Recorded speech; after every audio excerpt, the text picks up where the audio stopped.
فروشەی ئاسمان. فێنکتر لە شنەی دەریا بەر لەوەی بێ دڵ ئەگریا، سەرابوو بوو بە ڕووگەی چاو تۆ سپیت کرد ڕۆحی سیا، بەر لەوەی بێی پیر و شەباب بۆنی دەم هەر بۆنی شەراب، کچ بە زیندویی ئەنێژرا گۆڕەکەی ئەبوو بە سەراب،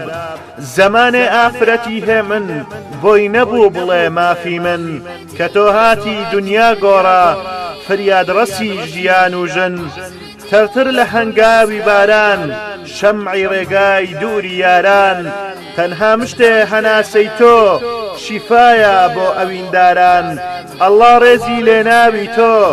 وێنەی بەفرە هەناوی تۆ، تا ئیفشێتە کە تۆی ناوێ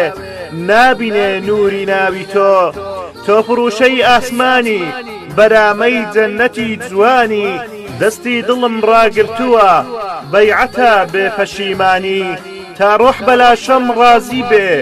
نەی دڵ سەدای ئاوازی بێ، من پەیڕەوی پەیامی تۆم هەموو دنیاش ناڕازی بێ،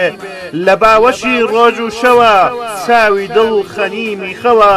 کەی ڕووناچی ڕوود ببینم ئەی محەممەدی پێشەوە